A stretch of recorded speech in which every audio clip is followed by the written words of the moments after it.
Hello, beautiful people of Africa and the world at large. Welcome to this other edition of the program. It is Global Insight on For You Media Africa. Today, we want to look at ties between India and the Russian Federation, analyzing the geopolitical implications of Narendra Modi's visit to Moscow. It should be noted, since the start of Russia's special military operation in 2022, strategic diplomacy has taken course and the world seems to be more divided between the West, the Russian Federation, and allies of both camps. India is one of those nations that stands entrapped in the present-day geopolitics. However, a sovereign state has to consider its own agenda and course. After his re-election as India's Prime Minister, Narendra Modi made an official visit to Russia, where he met with President Vladimir Putin for discussions pertaining India-Russia ties.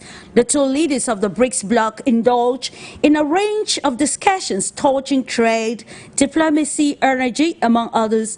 It should be noted that this meeting came at a time NATO leaders were gathering in Washington with the Ukraine crisis and the Moscow-Pyongyang rapprochement among their defined agenda.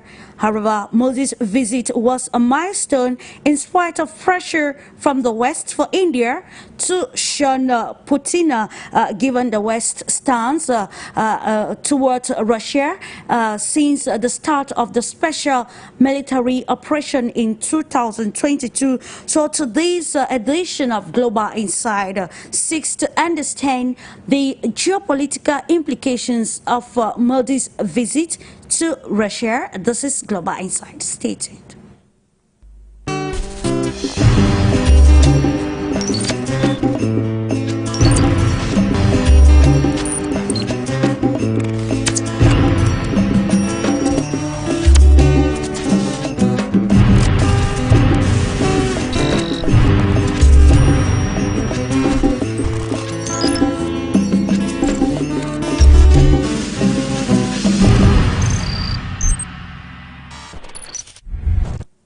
Welcome back. In a world of increasing geopolitical tensions, how can sovereign states or individual states redefine their strategic diplomacy to be able to, thrive or survive in this very problematic scenario? Today, we want to look at the implications, especially geopolitical implications of Narendra Modi's visit to the Russian Federation, where the two leaders, Narendra Modi and Vladimir Putin, discussed a whole range of issues highlighted already, energy, trade, and diplomacy, among other things. So together today we are going to be joined by some experts from India and of course Russia to analyze the geopolitical implications of the rapprochement between India and the Russian Federation. Of course, noting that India and Russia both belong to the BRICS bloc, and of course advocating one philosophy of a multipolar world. How can India survive the pressure of these increasing geopolitical tensions in contemporary society, and how can India also use the development to strategize or position itself to better excel or define its own agenda in this very dynamic geopolitical landscape? Let's go straight away to India. First of all, saying welcome to PURNIMA ANAND, President BRICS International Forum. Hello to you, dear PURNIMA. Welcome to today's edition of Global Insight.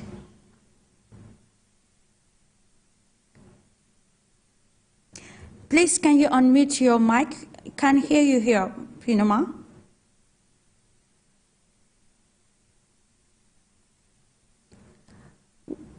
I think we're going to... unfortunately, we cannot hear you, dear Purnima.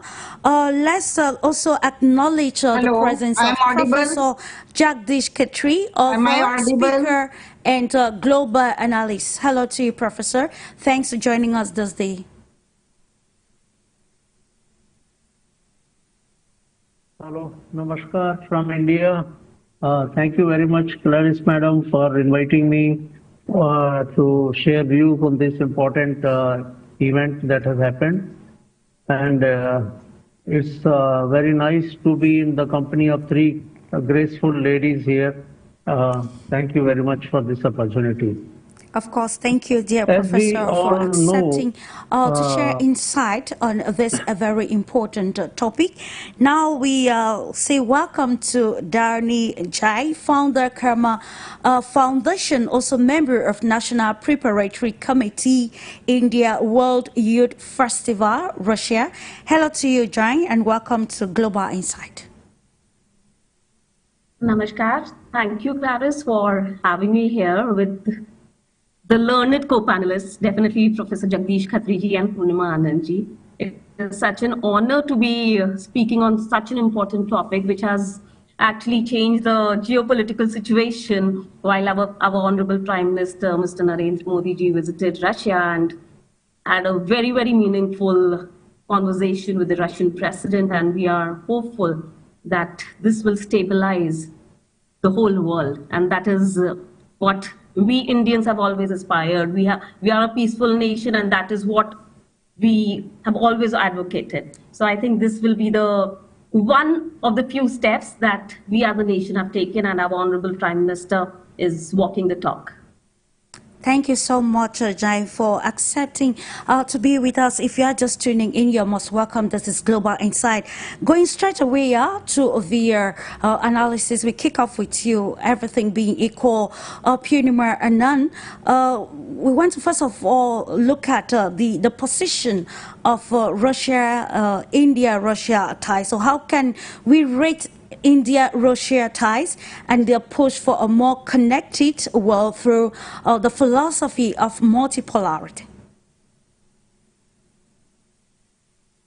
Purnima? Good afternoon. I hope I am audible now. Sure, we can hear you now. Okay, thank you. So first of all, I am very happy to meet you on this channel, and Global Insight is growing and it is giving very good inputs on international news. Our current Prime Minister visit on geopolitical stories, it covers all international channels, and it is very important historical visit because Russia and India is having very strategic ties and very traditional relation since last 76 years, always in good and bad time, Russia and India is working together. Let me organize some inputs during last 2.5 years when Ukraine crisis started. At that time when sanctions initiated on Russian Federation, India was always in problem, and India was having two sides. One side is European side and American side, United Nations, and another side Russia. Because Russia always stand with India in all difficult times. So it was responsibility of India to support Russia in this conflict time. And India always tried to make balanced situation between United Nations, because during all elections in United Nations and voting time, India played very balanced role. And world is always trying to observe this situation, how India is acting between United Nations and American side and Russian side. So during this last 2.5 years, Modi ji and Putin hardly met in 1 or 2 meetings, like in SCO, and before that they were not able to meet, and consequently the India-Russia bilateral meetings were missing. And this was very important, that this bilateral meeting was very important, and it became very historical and very important for the world news. I want to add few points which are raised by the US bodies. Madam Ryder, she's a spokesperson of Pentagon. Initially, they were pressing that Indian Prime Minister should add peace keeping dialogue to Mr. Putin, and they wanted to solve the conflict. Later on, they started to say that India-Russia is having a strategic partnership, and they are hoping that these results will keep peace in Ukraine, and Mr. Modi will be able to convince Mr. Putin that they will come for the table talks. And when Mr. Modi went to Russia, he said clearly that peace talks are possible on negotiation. On battlefield, peace talks cannot be possible. That means it is a diplomatic dialogue for United Nations and European world. When NATO conference was happening, parallelly when Mr. Modi was in Russia, NATO conference was happening, and they were celebrating their 75 years. So it was very important dialogue that both sides need to settle for the negotiation. If both sides will bombard and do rocket launchers, peace talks is not possible. So this is a message for NATO, for European Union, or for American forces, as well as for the Russian Federation, that they should come for peace talk and negotiate and stop the war. So this is very important and successful diplomatic victory of Mr. Narendra Modi. He is very experienced leader because he organized G20 last year, and he is having capacity to convince all nations. And above all, it is very important that he received highest civilian award of St. Andrews from President Putin. It is a real honor for India, for Indian Prime Minister, and this is a very important message for whole world that India, Russia are friends forever, and there is no problem between Indian and Russian relation. And Prime Minister Modi kept very important point that during 2030 we were having target of trading 30 billion, but now they increased this target till 2030 100 billion. This is a very big expansion of India-Russia trade relation. It will give very big long landscape to India-Russia trade relations and economic cooperation. And we also heard that they discuss in detail about the currency exchanges or about BRICS currency. We will discuss later in our dialogue. I hope other panelists will also talk. I would like to discuss about Indian diaspora and other significant things which were discussed in energy and defense sector. So I will keep little break in my we'll voice come to to listen that other subsequently. panelists. Of course, dear Purnima, we'll come to that subsequently, understanding the stakes on the ground, patterning ties between the Russian Federation and India, and how important the visit of Modi was to the Russian Federation, given the present stakes, which geopolitical stakes across the world, particularly stemming from the proxy war in Ukraine. And this is the question I will be directing to you, Professor Jagdish. We are looking at how important the recent visit by India's Prime Minister is or was to for the geopolitical dispensation in Europe and across the world. How significant was this visit? Thank you, madam. Let us start from the overall scenario that we are witnessing since last few years on the global scene. We will all agree that global geopolitical landscape is transforming from unipolar or bipolar to multipolar structure in the world. And we are also witnessing that this transformation is passing through another phase of turbulence. Like every transformation happens, is preceded by a phase of turbulence, and then the solutions emerge. We see since last few years, since COVID pandemic, there have been a perpetual series of crises affecting the whole world, and economic slowdown, inflation, high unemployment, climate disasters, so many armed conflicts happening in so many areas, and the wars continuing for years together. Now, what does this show? This shows that there's a serious lack of global leadership to prevent these crises or to stop these crises from going to such high levels. Global institutions which are supposed to take place, they have not been able to fulfill their roles and responsibilities so far, whether it is UN, IMF, World Bank, or various forums. But so the world is looking forward to effective leadership, and in fact searching for leaders who can make a difference at the geopolitical scene. And I am very happy to note as an Indian that India has made its mark visible at the global scenario under the dynamic leadership of our current Prime Minister Narendra Modi ji, ably supported by our External Affairs Minister Dr. S. Jaishankar. So you see, when it is announced that Prime Minister Modi is visiting Russia, then there is a serious note taken by West about it, and they have expressed their concerns.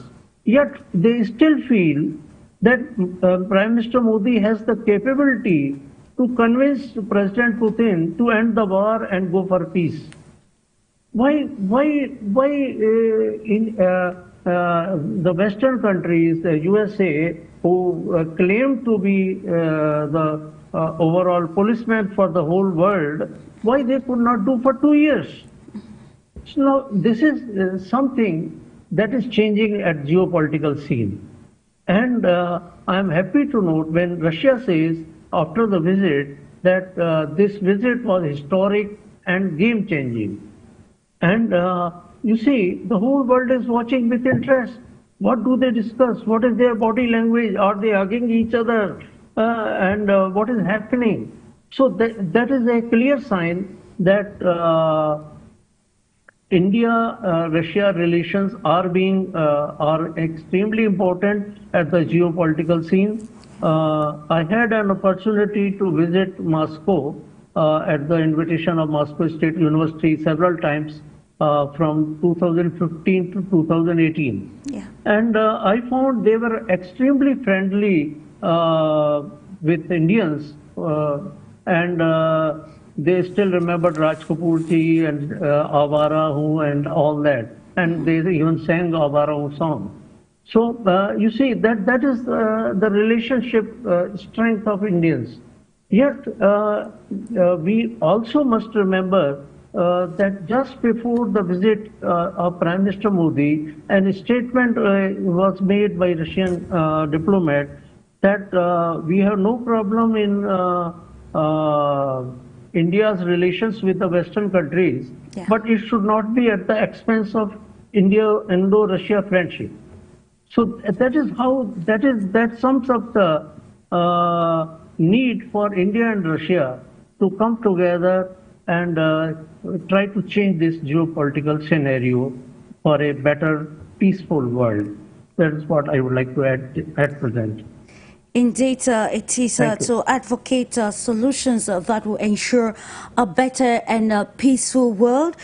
Coming to you, Jain, now we are looking at the relationship between Russia and India, and of course we cannot undermine how the youths of both nations have been engaged. So, in your own perspective, what can we see this visit marked in line align with the youth's involvement or participation, especially under the banner of the World Youth Festival? Thanks, Clarice, for such an interesting question. First of all, this visit has a significant importance. This was the first international visit of our Honorable Prime Minister after taking oath. Yeah. So definitely that shows how much importance India gives to Russia. And as a youth, I can definitely say I've visited Russia twice. And both the times what I've realized is the people-to-people connect. How the youth of India and how the youth of Russia connect. That is remarkable. So when the top leaders meet and then the local population meets, that is the perfect scene. A lot of times what we see is leadership is talking something else while the general population is talking about something else. This is a time when from top to bottom we are aligned. And like Professor JAGDISH KHATRI also mentioned, our Honorable Prime Minister has become a global leader. Both the West, East, Russia, China, everybody is looking at him for a solution.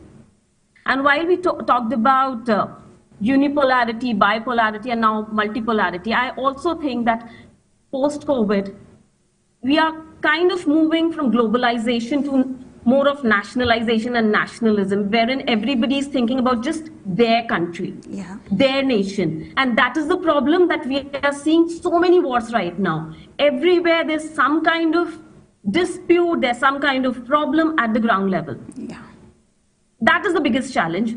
And that is where India comes into play, because Indians have always believed in the philosophy of Vasudhaiva Kutumbakam. We have believed that the world is one family.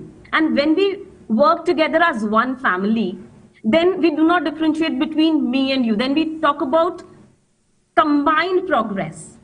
And that is exactly what Modi ji has been talking, propagating, advocating at the global level. So giving him that position, and Professor Khatri also mentioned how the US wanted him to be the mediator. So that speaks volumes. One more point that I would like to add is both India and Russia, the leadership has that maturity wherein we understand that our bilateral relation and our relationship with other countries, we should not mingle. So like Indo-Russian friendship, Purnima ji also mentioned, is time-tested. We have forever been friends. And our friendship with US, or for that matter, Russia's friendship with China, does not affect it. And that should be the case. Once we understand that, rather than just thinking about our nations, we need to think about the globe, about the world, about the people. Because, people all over the globe are same. We should talk about combined growth. Yeah. And once we talk about that, there will be stability. The only way to get stability is to think as common people and not to differentiate. And that is what the youth has always believed. So most of the wars that have, most of the rivalries are like, our ancestral rivalries. And as youth, we do not want to see that. What we want is progress. We are not interested in what happened in 18th century or 16th century. Who invaded the nations, who took our wealth. What we want right now is to walk hand in hand and work towards building a stable, progressive world, wherein every individual has his or her place and we grow as individuals, where we can develop. And that is, I feel, is very, very important, wherein we just leave our past rivalries aside and think of the common good. Indeed, it's about thinking of the common good, right? Let me stay with you. You highlighted a very important aspect, how nationalization has challenged globalization. And today we are looking at the implications, especially at geopolitical level, of Modi's visitor to Russia. And now, how can this, bring a compromise between rationalization nationalization and the new philosophy of the new world order of multi-polarity, where India will play, a great or pivotal role in cementing this philosophy that will give importance, of course, to the existence of humanity, as you all highlighted earlier on. See, the most important statement I feel that Honorable Prime Minister Mr. Modi has made is that this is not an era of war. And this is something all the nations need to internalize. We need to understand that this is not an era of war. This era, we need to talk about cooperation, collaboration, and that is the only way forward. We need to understand that each one of us comes up with our own strengths. Rather than competing with each other, let us just combine with our own strengths and bring up something better, more powerful. Especially in this world of artificial intelligence. I mean, if we are only thinking about war, there's no end to it. The kind of weapons or bio weapons we can create can just destroy the world in like 1/10 of a second. Just a click of a button and the world will be destroyed. So we need to understand the kind of era we are living in. The only way the humanity can survive is by thinking of common good, is by thinking of each other as humans first, rather than thinking of each other as Indians, Russians, Chinese, Americans. We need to think of each other as humans. It is very simple. It is very easy in this world. We have seen how the First World War and Second World War impacted countries. Just because of the nuclear weapon, the whole country got destroyed. Right now, we have weapons that can destroy the whole continent, the whole world. And all the countries are equally powerful. There could be some differences in the military power, but still. And an eye for an eye will definitely make the whole world blind, and that is not something we would want. We do not want our future generation to be crippled. Yeah. Professor Khatri rightly mentioned there are so many problems the world is facing right now, starting from climate change, population. In some part, there's population overload. In some other part, there is underpopulation. Then so many other problems. Why can't we come together and solve those problems? And our Honorable Prime Minister has been talking about the same things.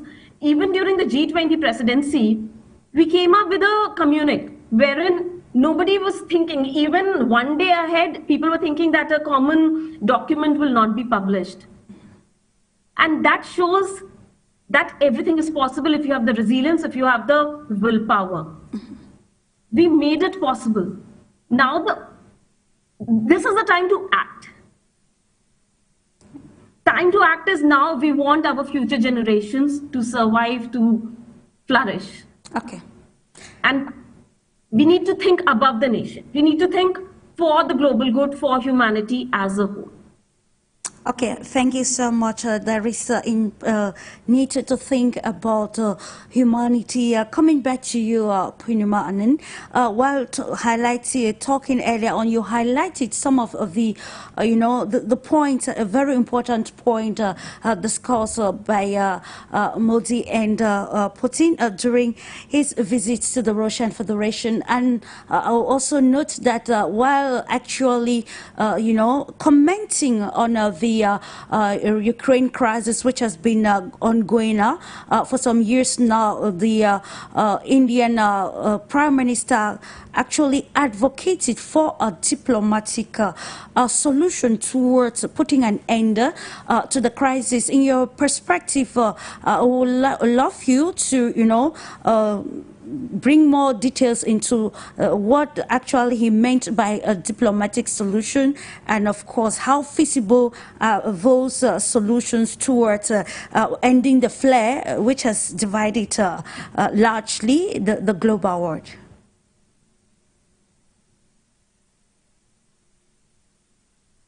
Purnima Anand, please, can you unmute your mic? I cannot hear you. I'm audible, yes. Okay. So this is a very important question for whole world, that what is the current solution after Prime Minister visit in Russia. They discussed this topic in detail, and this is a shift of powers from west to east. Western world wants their hegemony. They want to stop this war at their terms and condition. Another side, Russia decided that now they will not listen European and NATO decisions, because during last 75 years of United Nations Treaty, they always cooperate with the Europe, and they understand and live under the hegemony of United Nations and NATO. But now they are extending their borders.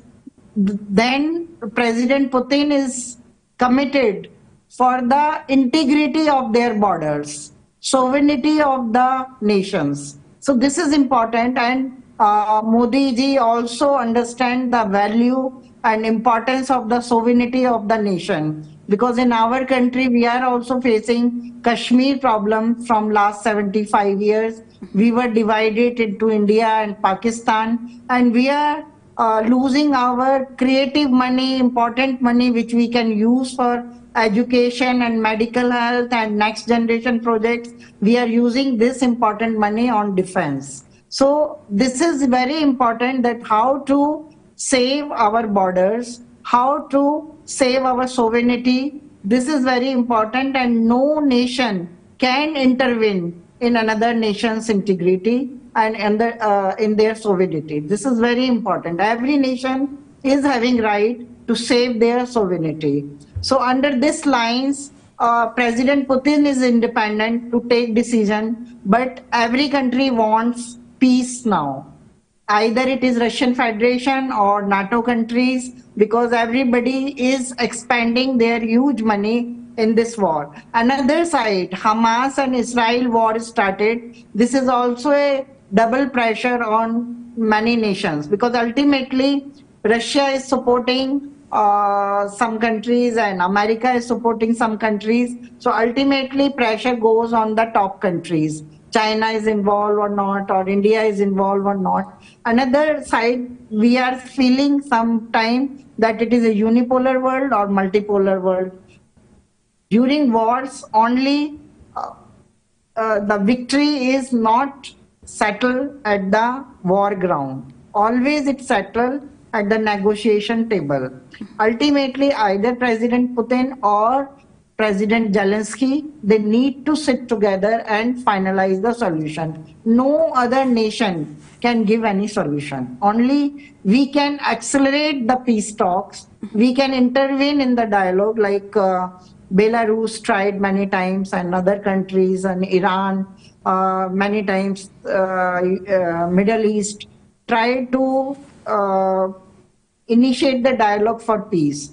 But ultimately, both sides need to listen, and we need to understand who wants to sustain the war. This is a war industry, war weapon industry, who are developing the war weapons. And if governments will be weaker under the war weapon industry, we will not find the solution. This is very clear. We need to understand that governments are more stronger to take decision, and for this they need democratic rights. And I am very happy to announce here that Russia was having very independent democratic elections in 2023, and they were having very nice digital system, and they created such a wonderful digital system that every person, either they are in home or in hospital or in their working place, if they want to give their vote from their workplace, they can give their vote. Either their teams will reach there or they can come to the voting station. And it was very smooth, very easy, and election polling stations were very near to everybody's residence, not far distance, and no big crowds are there. And Western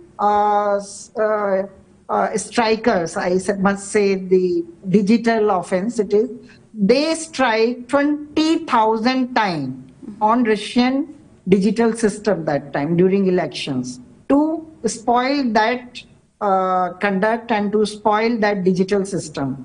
But they did not succeed. That means Russian democratic system, their Russian technologies for democracies are very good, very safe, and very integrated. And Russian people are getting benefit of it. And from these elections, they showcase, Russian citizens, Russian people showcase their faith and trust in President Putin. That means Russian people are agree whatever President Putin is doing, it is for the benefit of Russian people. This Russian elections not only happen in Russian territories, Russian elections happen in new territories also. Donbass, Mariupol, Kherson, and Zaporozhye. I visited there and my colleagues were there and Clarice were also there. Many African and European observers were also there. We went there, we saw there that people were participating, people were taking interest.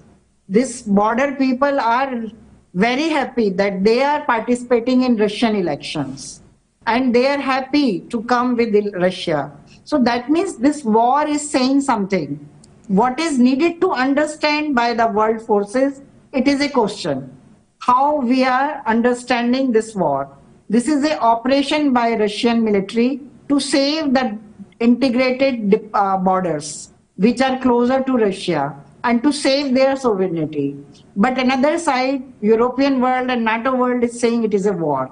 So we need to understand why this war is happening and who is getting the benefit.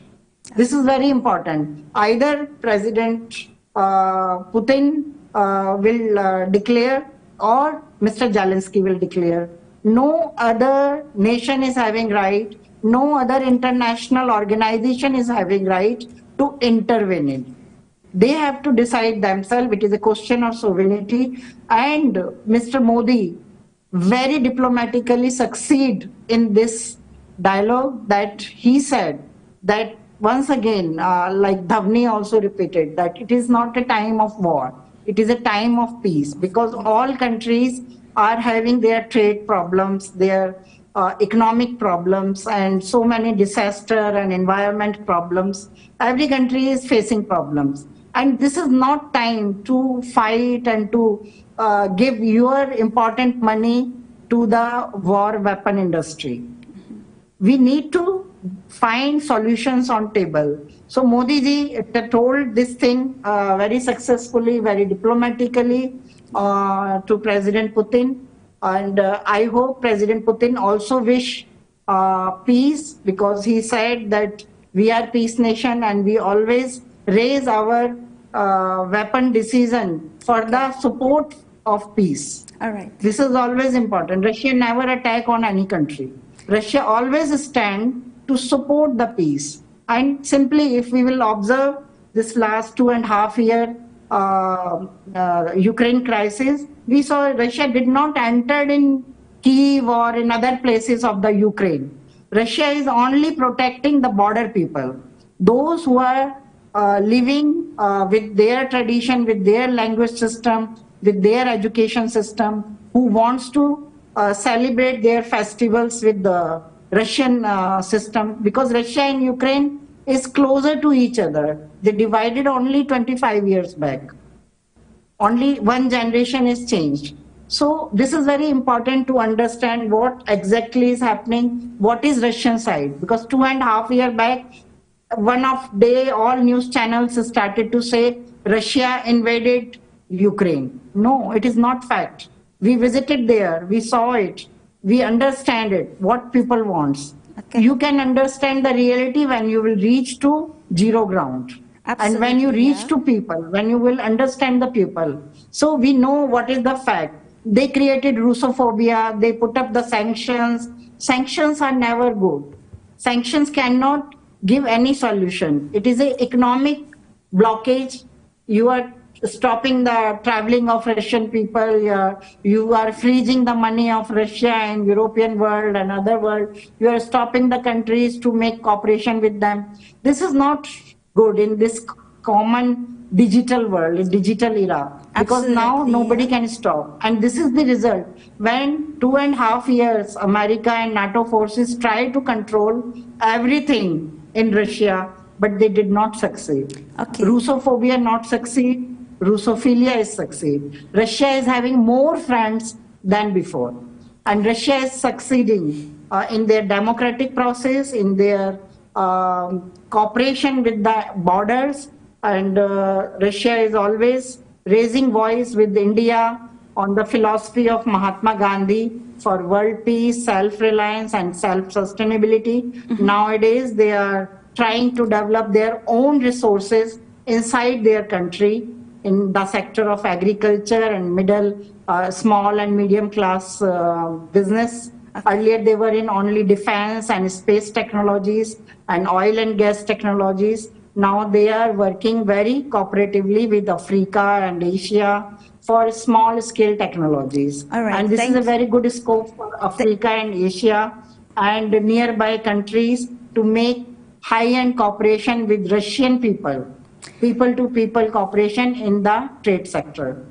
Absolutely. Thank you very much. I hope time. Of course, it was a great insight, dear Purnima. We continue to understand and bring, real practical understanding to the discourse coming from stakeholders, especially at the political scene. And talking about the Modi's visit to Russia and him being trapped, like we highlighted in the preamble, looking at how nations are being entrapped in what others have called, or many have called, a geopolitical competition between the West, the Russian Federation, and neutral nations seems to be in the middle of all the contestations happen. But then how can nations define their strategic diplomacy to excel and to stand firm in line with the turbulence across the global world? Coming back to you, Professor Jagdish, now let's look at the position of the global South with India as a major stakeholder. Seemingly, India is actually gaining momentum at both diplomatic and economic levels. Let's try to understand if the geopolitical shake in the global world, especially among ancient major global powers, have provided a greater scope for prominence for India, and other nations in the global South to come to prominence and also, advocate strategic solutions to major, problems affecting international cooperation and globalization. Thank you, madam. Thank you, Purnima Anandji, for a comprehensive view on the scenario. Let us see the responses of West and India, how it is different, and what is the result. You see, West has tried to solve this Ukraine crisis by two methods. One is by supplying more and more sophisticated arms to Ukraine. So you want the war to continue rather than going for peace. And then secondly, they have put a lot of sanctions on Russia. And what is the result? You see, Russian economy has become more resilient now. And as Purnima said, Russia has now more friends. Russia, China have come closer and closer now after these sanctions.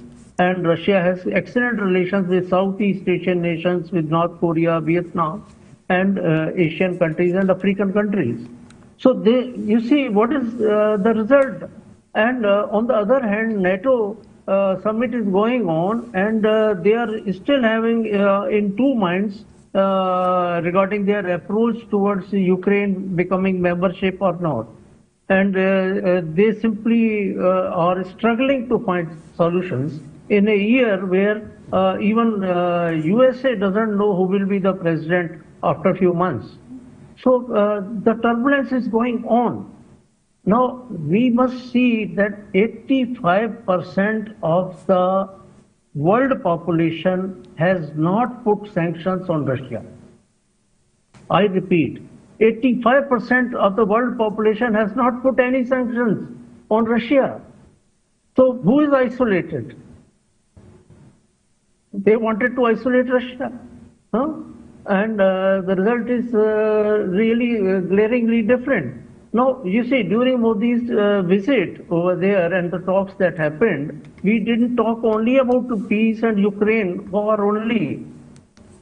There were a lot of agreements on several fields, like Eastern Maritime Corridor to reach the eastern side of Siberia and other places in Russia through Chinese ports, or the North-South Transport Corridor through Iran's Bandar Abbas port, providing more opportunities for Indian oil companies to explore along with Rosneft and others in eastern region of Siberia. So there have been so many economic, social, technological agreements within these 2 days of talks. So India has become a voice of global South.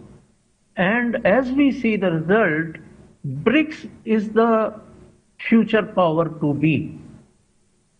And more countries are getting attracted to join. They are applying for joining BRICS summit, BRICS group.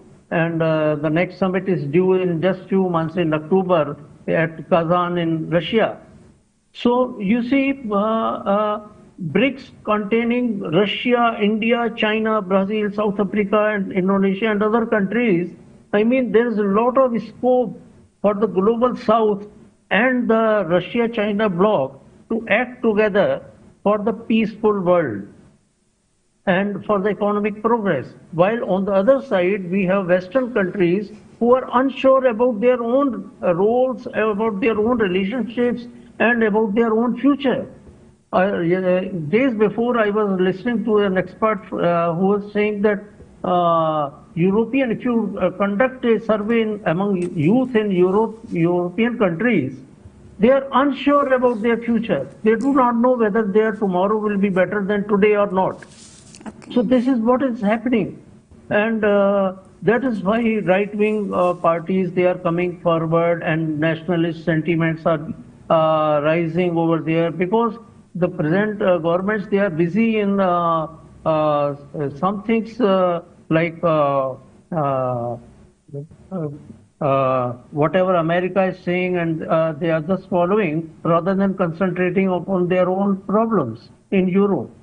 So that is what is happening. And I think BRICS countries, BRICS group is going to provide the future solution and emerge as a stronger voice among the Committee of Nations. So that is the future likely to be. Thank you. Okay, thank you so much, Professor Jagdish.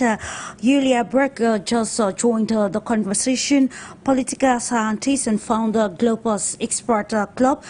Welcome, dear Yulia. We are actually analyzing the geopolitical implications of India's Prime Minister's visit to Moscow. And from the analysis advocated already by the panel of experts, I would love to channel this question particularly to you. Prior to India's Prime Minister's visit to Moscow, we saw the Prime Minister of Hungary, Viktor Orban, in Moscow, and after also visiting Ukraine or Zelensky in Kyiv, the core message is the message of peace. And now that India's Prime Minister visited the Russian Federation, during discussions with Vladimir Putin, he also advocated for peace. But then we want to look at, because it has actually been a moment of bilateral meetings between blocs and and countries trying to cement their relations. Recently, we saw the Group of Seven, and of course the peace conference, the so-called peace conference in Switzerland. Hungary and India advocating for peace, but then when other blocs or nations meet, the end result will be, supply of more arms in Ukraine. We're talking particularly about NATO, G7, and even the European Union through various sanctions which have been, advocated. Maybe we have been targeting the Russian Federation.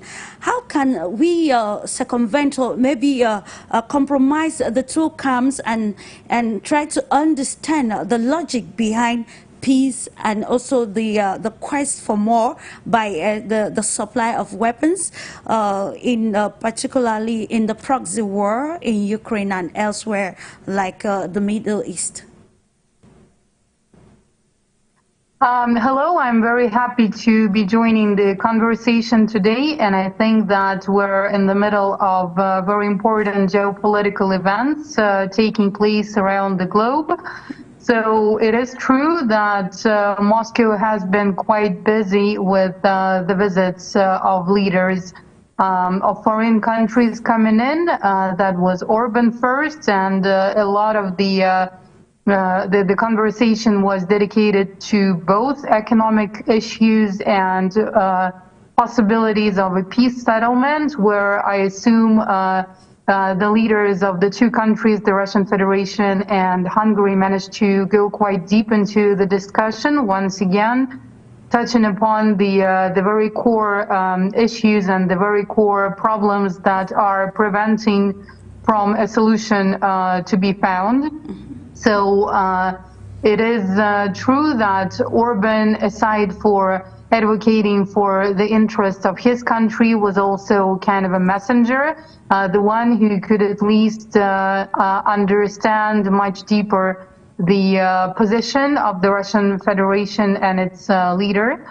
So that was an important one, and what we saw happening with Modi's visit, I think, is even of a greater significance, because number one, it was his first foreign visit, and it means that India prioritizes relationships not just only with Russia, but relations within the BRICS framework and within the multipolar model. That's one. Number two, we could see that the visit was very warm, and there were quite a lot of people of Indian descent gathering for that happening as well, and quite a lot of side events. And it is true that India and Russia have very close ties in terms of business, in terms of education, in terms of Russians in India and Indians in Russia.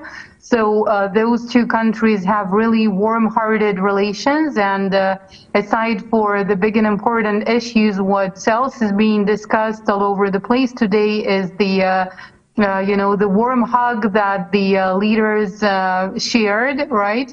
So I think it really does characterize the type of relations that that India and Russia have. But I think what is very important regarding this very visit is that there was quite a lot of very concrete, very specific agenda disclosed, which is increase of trade, which is oil and gas trade, which is the new logistical routes between the countries that can definitely make trade between the two much more economically beneficial, right?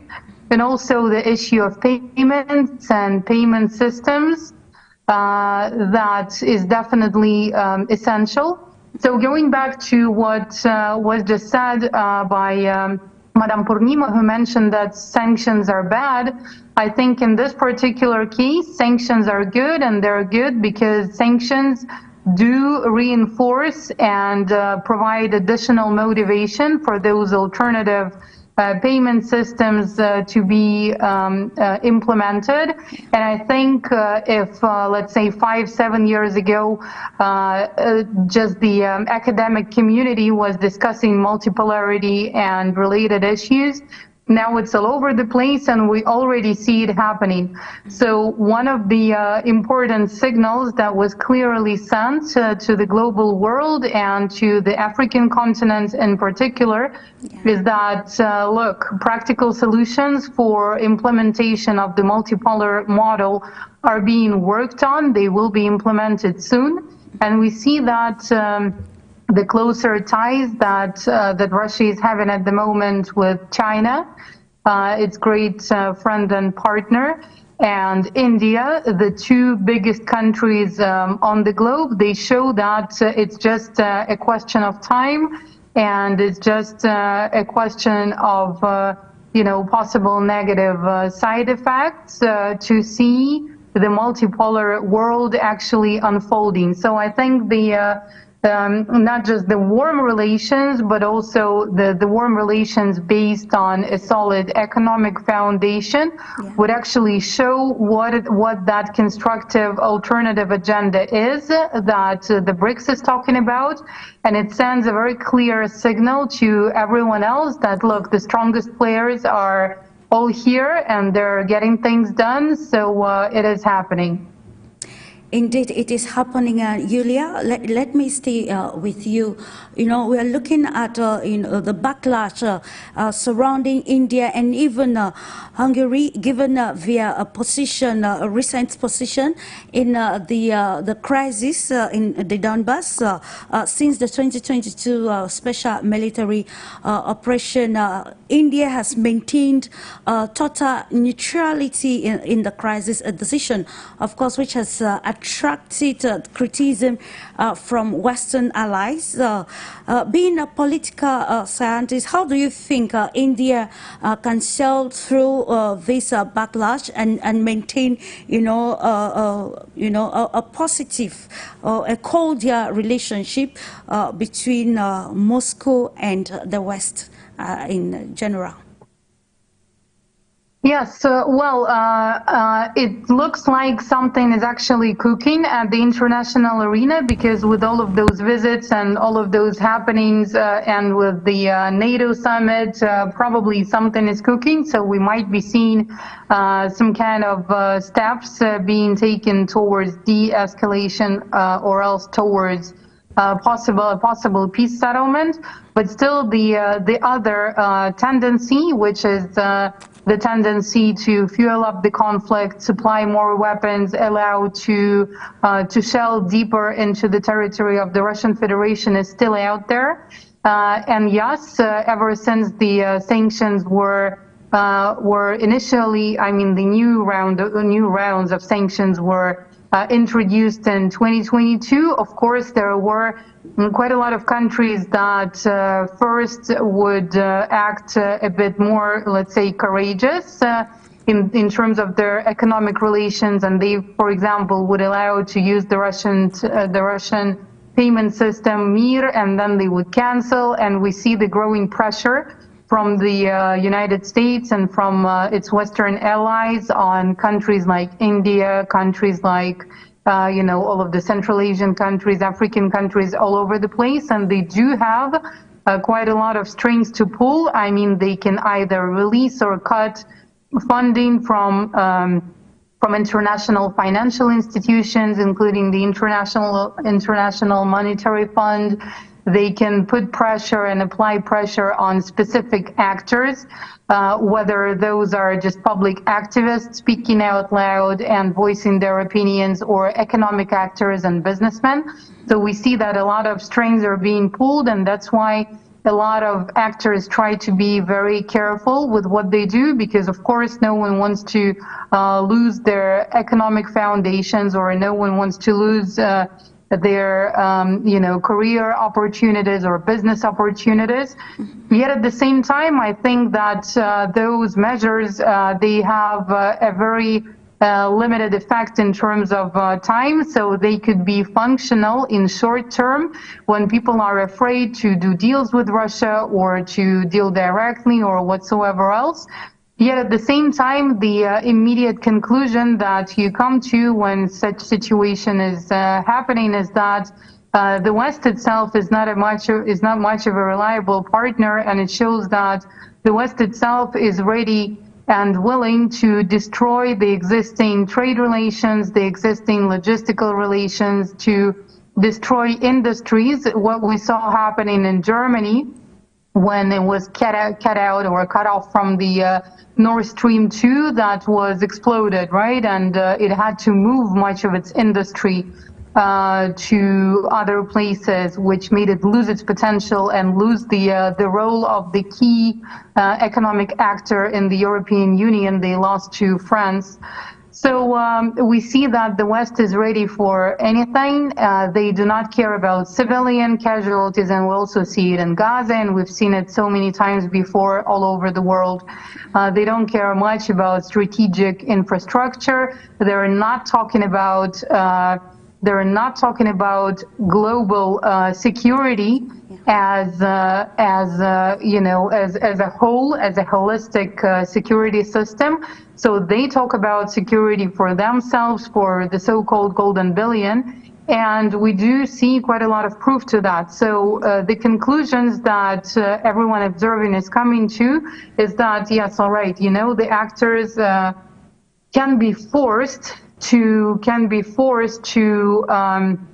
find alternative ways of cooperation, because this kind of, you know, trade and cooperation, it doesn't go anywhere. So if it's not happening directly, it is happening through the third parties. Business is just like water. It would always find its way. So new sanctions being implemented, all right, some of the doors close, but then they still, you know, get in or get out through the window. You cannot stop that.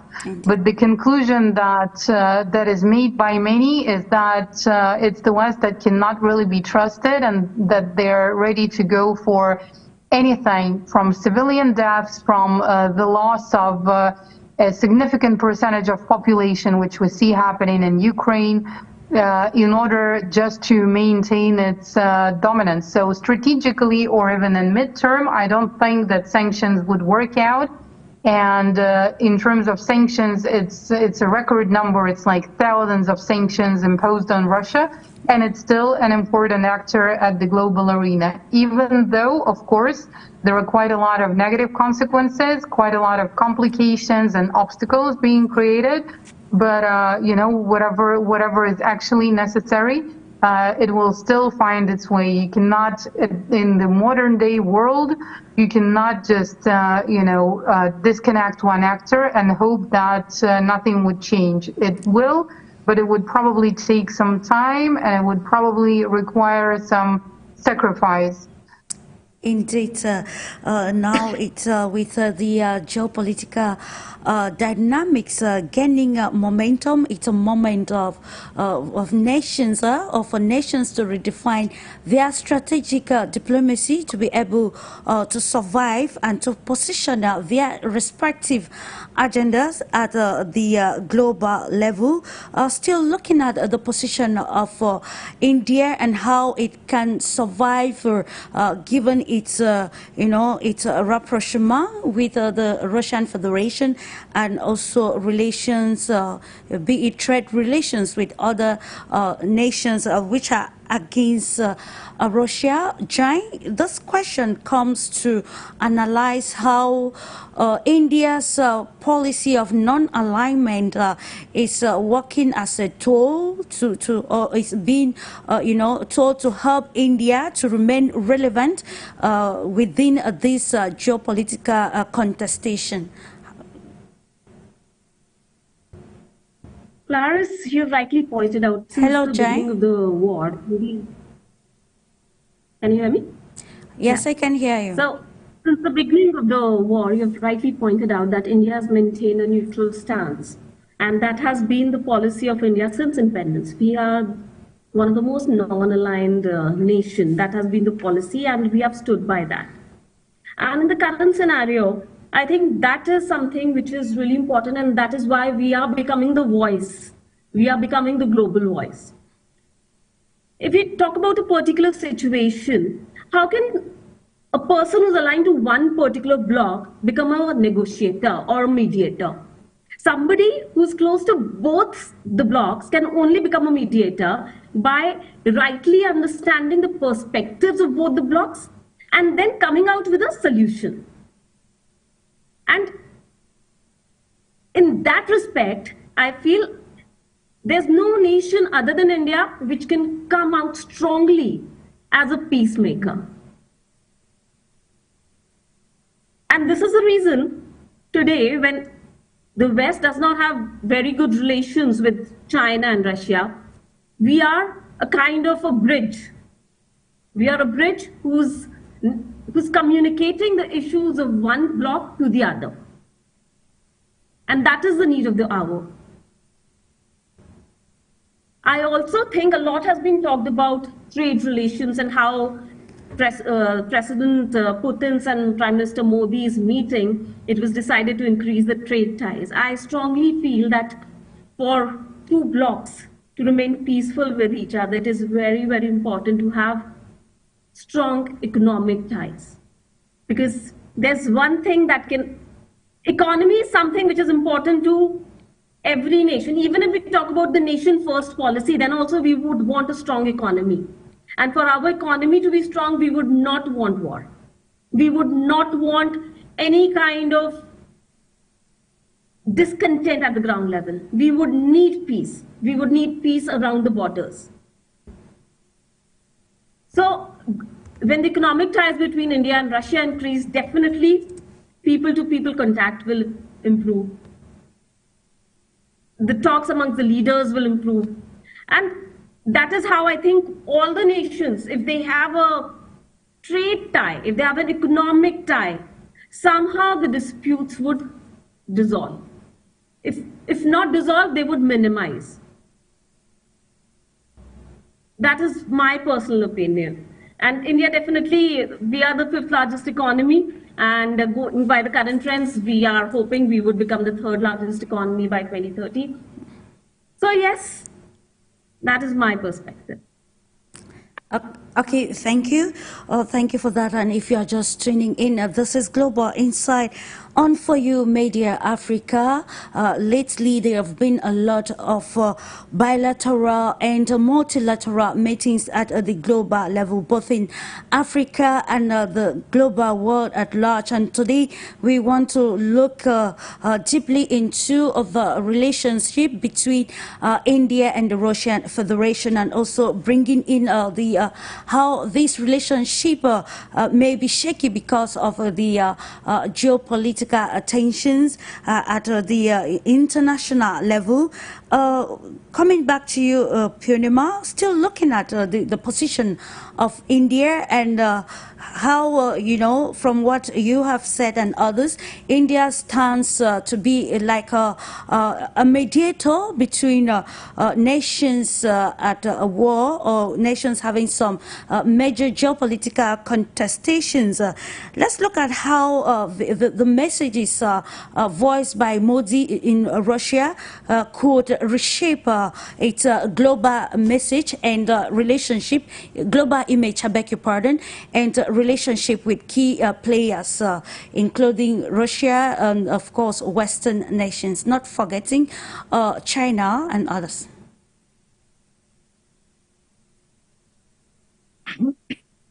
This is very important strategic question in geopolitical arena nowadays.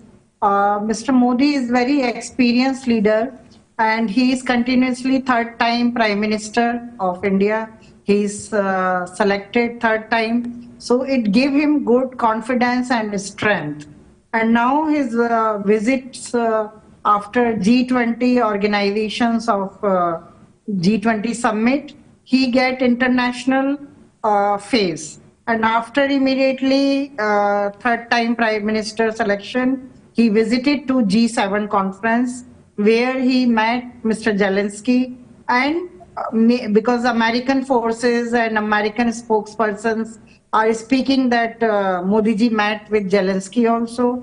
If he is meeting with President Putin in current Russian visit, he will make some solution for the peace. So this is important that in G7 countries try to arrange Mr. Zelensky and Mr. Modi meeting, and they met, and they showcase it, this meeting footages to whole world, that Modi ji is meeting with Mr. Zelensky. So this was very important footage during G7 summit. After that, Modi ji decided to visit Russia. This is very important, that Russian visit give important international message to whole world that India can sustain on their philosophy of non-alignment,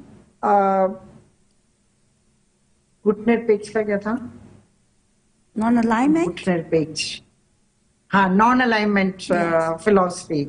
So India succeed in this philosophy, and we are unipolar and multipolar, connecting, making bridge between all countries for the peaceful and sovereign identity.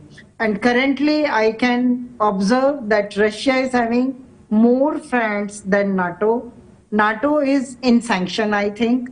And as Yulia madam said, that I was wrong, that sanction is not bad. Today, sanction is good gift from NATO to Russia. Now I can say BERI is not sleeping, BERI is active. And recently I was in St. Petersburg Economic Forum where President Putin in his speech said that if NATO and American forces can send their arms and their army to our borders, we can also think about it. We can send our arms and our army to their borders. Then peace will come. So ultimately what NATO wants, that if they are forcing others, they want other force also to be raised to make balance. So this Modi ji visit currently in Russia is very important. Either it will increase the forces to make the balance, or it will bring both countries, Ukraine and Russia, on negotiation table.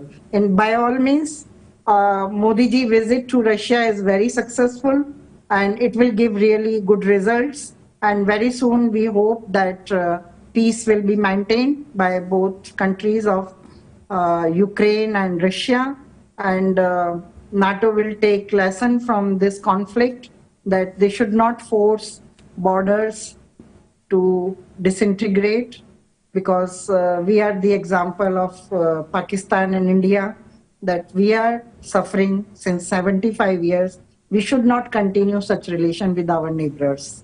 We need peace, we need our sovereignty, we need our peaceful cooperation in trade and economic relation for the benefit of our next generation. Thank you. Thank you, dear Purnima.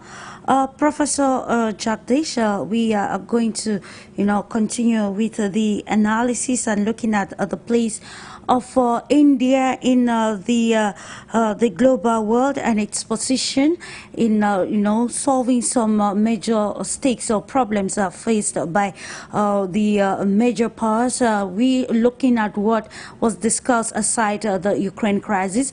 We saw the, the intentional move by President Vladimir Putin and India's Prime Minister Narendra Modi on trade relations. So we are going to analyze the feasibility of this trade pact, bilateral trade between Russia and India, and the feasibility for it to be more, intentional and successful in given the time frame. It should be 6 years. That was stated. That should be 2030. 30, and how this will, impact the global landscape or economic landscape in Eurasia and beyond. Thank you, madam. Madam, during past 10 years of diplomacy under Prime Minister Narendra Modi, sir, we have perfected the art of balancing the two sides. And so while even after pressures from Western countries for the sanctions, we have increased our crude oil import from Russia 20 times in 2 years. And we also did not vote against Russia in the UN resolution. But at the same time, we also have moral courage to speak to President Putin right at his own country home under the full glare of media cameras that this is not the era of war, and bombs and bullets cannot bring peace over there. So that these are the two sides. Now we must understand that this is an era not only multipolarity is there, but multilateralism is also there. So at the same time, India is a member of I2U2 with USA and Quad also, and at the same time we have got excellent treaties with Russia also. So we maintain a tightrope between the two. We are able to do that, and still both of them, US and Russia, they treat India as a strategic partner, which they cannot afford to lose.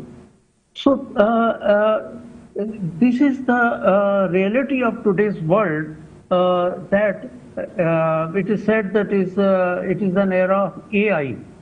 So I would like to redefine it in a different manner. AI here is not artificial intelligence. Earlier, AI was alliances based on ideologies. So nations wanted, they were making alliances based on their shared ideologies. So AI was that.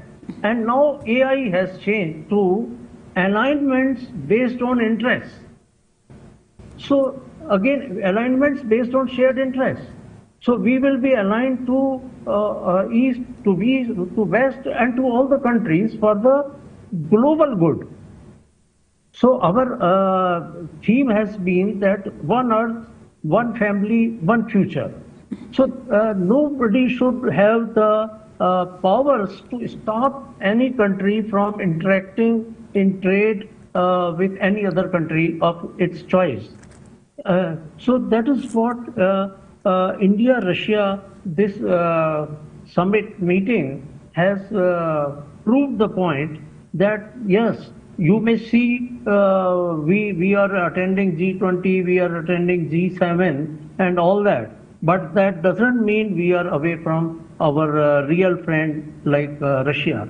So that is a strong message to the whole world, and how the scenario of multilateralism has come to take shape. Thank you.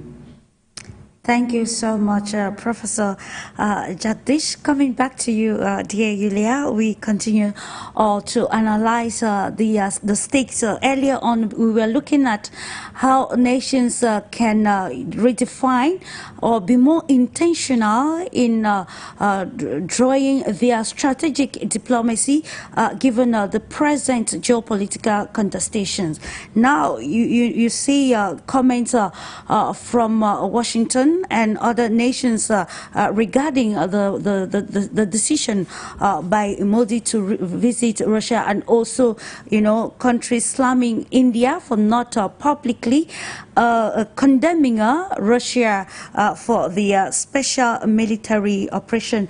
And earlier on, Professor Jagdish talked about multilateralism and, of course, shared interest in the aspect of process of alignment. So in your own perspective, dear Yulia, we want to understand critically some of the major tools or parameters that we can inculcate in what we call today strategic diplomacy, in efforts to sail through the complexities that the world is facing at this particular moment, to mitigate the adverse economic effects which especially developing nations are experiencing as a result of these geopolitical competitions at the global level. Well, I think in order to establish a balanced and fair system of international relations at the global arena, the ingredients that have to be in there are probably sovereignty, because if someone is not responsible for own decisions, actions, and consequences, there is not much to talk about in terms of strategic issues. So number one is being sovereign.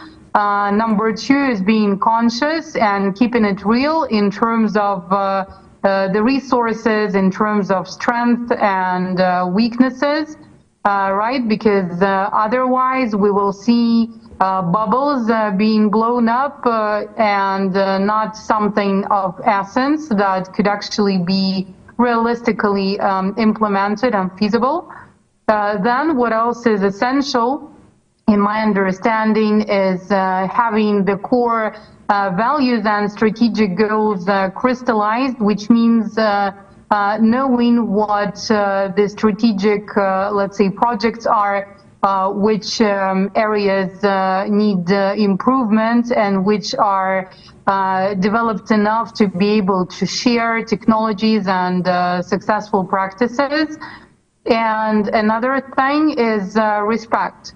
So respect means that you understand yourself as a country, you understand what you need, and then you do understand and respect the fact that other countries might have different interests, mentality, different situation, different, let's say, level in various fields, and then you can have an open and honest conversation in terms of how you can cooperate rather than manipulate, how you can trade rather than, extract and benefit from somebody else.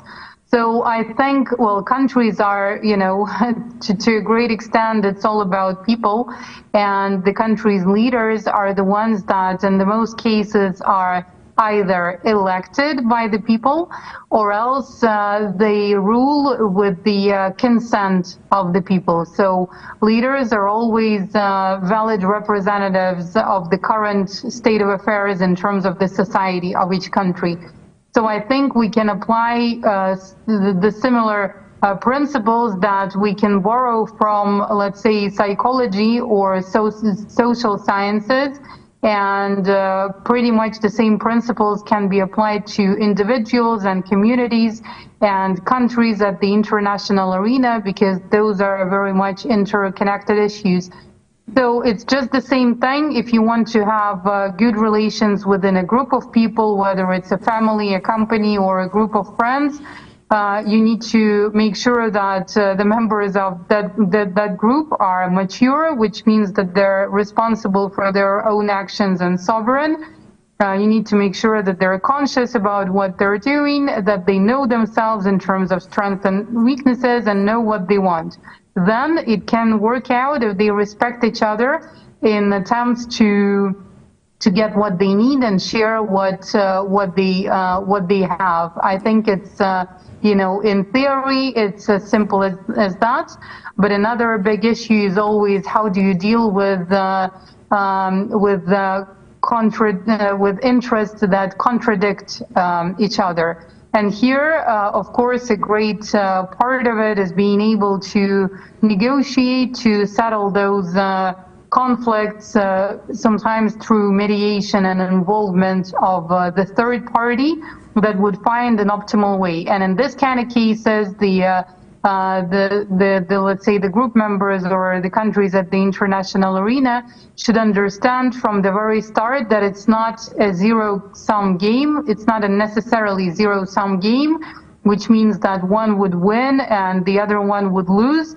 But there could be alternative solutions found that would not satisfy one of the parties completely, but they would allow to have a compromise and to still keep the strategically good relations, because generally speaking, conflicts are not for the benefit of the countries and of the people, and the only ones that benefit from it are the ones basically that make their money on military industrial complex and that try to expand their own influence or their business interests benefiting from somebody else suffering, which already is not a fair and balanced system. So I think, once again, sovereignty, number one, conscious approach to one's own self, which is knowing strengths and